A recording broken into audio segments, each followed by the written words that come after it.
Sound வியூவர்ஸ்க்கு வணக்கம். இன்றைக்கி நம்ம எல்லாருக்கும் பிடிச்ச சாக்லேட் ப்ரௌனி, அதுவும் செராமிக் பவுலில் எப்படி செய்கிறதுன்னு பார்க்கலாம். நான் இன்றைக்கி அவன் சேஃப் செராமிக் கப் எடுத்து செஞ்சுருக்கேன்.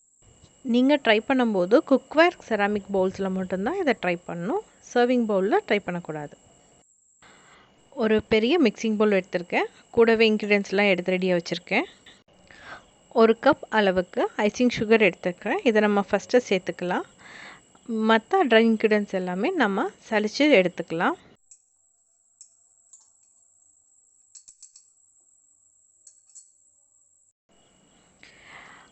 ஒரு கப் சுகருக்கு நம்ம 3/4 கப் அளவுக்கு சாக்கோ பவுடர் சேர்த்துக்கலாம்.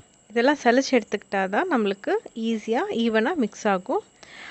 1/2 கப் அளவுக்கு மைதா மாவு சேர்த்துக்கலாம்.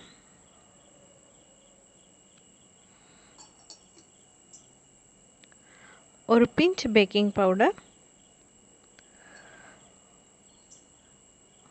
ஒரு பிஞ்ச் அளவுக்கு சால்ட் சேர்த்துக்கலாம். இதை நம்ம விஸ்க் வச்சு நல்லா சலிச்சுக்கலாம்.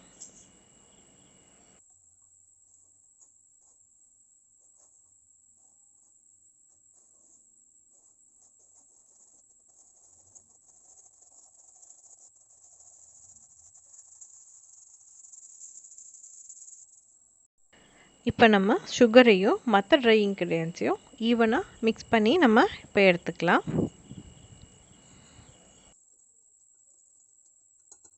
இப்போ நம்ம வெட் இன்க்ரீடியன்ஸான பட்டரையும் எக்கையும் சேர்த்துக்கலாம். இது 1/2 கப் பட்டரை நல்லா ரூம் டெம்பரேச்சரில் எடுத்து வச்சுருக்கிறேன். இது கெட்டியாக இருந்தால் மிக்ஸ் பண்ணுறதுக்கு நம்மளுக்கு ரொம்ப கஷ்டமாக இருக்கும்.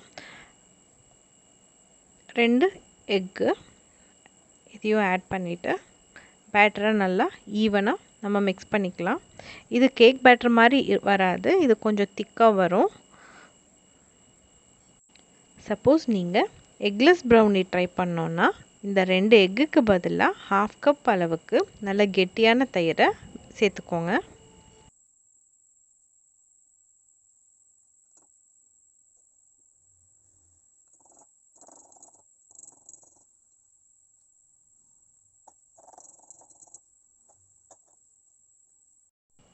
நம்ம எல்லா இன்க்ரீடியன்ஸும் மிக்ஸ் பண்ணதுக்கப்புறம் வெனிலா எக்ஸ்ட்ராக்டை ஒரு 8 to 10 ட்ராப்ஸ் அளவுக்கு சேர்த்துக்கிட்டு திரும்பவும் நல்லா மிக்ஸ் பண்ணிக்கலாம்.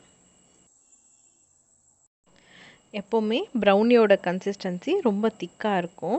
நம்ம இதில் தண்ணியோ பாலோ எதுவும் சேர்த்துக்க மாட்டோம். பாருங்கள், இவ்வளோ திக்காக இருக்கும். இப்போ நம்ம ப்ரௌனி பேட்டரும் ரெடியாக இருக்குது. கலர்ஃபுல்லான செராமிக் மக்ஸும் இப்போ ரெடியாக இருக்குது. இப்போ இந்த பேட்டரை மக்ஸில் போட்டுட்டு நம்ம பேக் பண்ணிக்கலாம். நான் இன்றைக்கி குக்கரில் பேக் பண்ண போகிறேன்.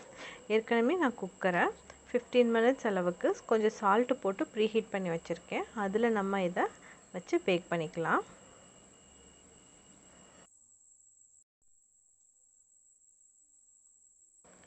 சப்போஸ் நீங்கள் இதை அவனில் பேக் பண்ணணுன்னா நம்ம அவனை 350 டிகிரி ஃபாரன்ஹீட்டில் ப்ரீஹீட் பண்ணி வச்சுட்டு இதை வந்து ஒரு 25 மினிட்ஸ் பேக் பண்ணிங்கன்னா நம்மளுக்கு ப்ரௌனி ரெடி ஆகிடும்.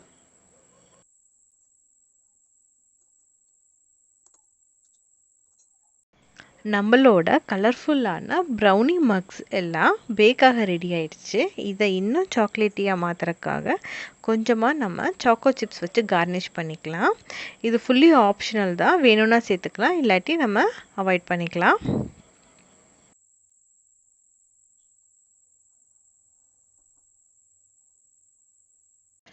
இப்போ நம்ம ப்ரீஹீட் பண்ண குக்கரில் இதை வச்சுட்டோம். மறந்துடாதீங்க, குக்கருக்கு நம்ம கேஸ்கட்டும் போடக்கூடாது, வெயிட்டும் போடக்கூடாது. ஒரு 35 மினிட்ஸில் கேக் பேக் ஆகிடும். இப்போது 35 மினிட்ஸ் ஆகிடுச்சு. பார்க்கும்போதே பாருங்கள் எவ்வளோ எம்மியாக இருக்குன்னு. இப்போது ப்ரௌனி பேக் ஆகிடுச்சான்னு பார்க்கலாம்.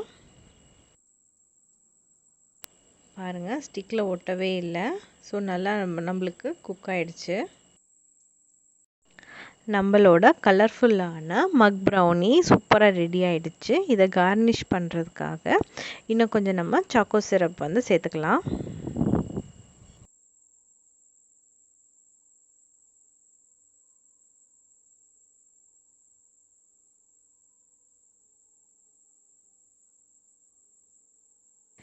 இன்றைக்கி நம்ம சாக்லேட் ப்ரௌனியை டிஃப்ரெண்ட் டைப்பில் ப்ரிப்பேர் பண்ணியிருக்கோம். இப்படி செஞ்சு கொடுங்க, வீட்டில் இருக்க குழந்தைங்களுக்கு ரொம்ப பிடிக்கும். கெஸ்ட்டு யாராவது வந்தால் கூட நீங்கள் இப்படி கொடுத்தீங்கன்னா ரொம்ப ஸ்பெஷலாக இருக்கும். நம்ம மக் ப்ரௌனி இப்போ டேஸ்ட் பண்ணுறதுக்கு ரெடியாக இருக்குது. நீங்களும் செஞ்சு பார்த்துட்டு டேஸ்ட் பண்ணிவிட்டு கமெண்ட் பண்ணுங்கள். கண்டிப்பாக எல்லாருக்கும் பிடிக்கும். பாருங்கள் எவ்வளோ சாஃப்டாக க்ரீமியாக இருக்குன்னு.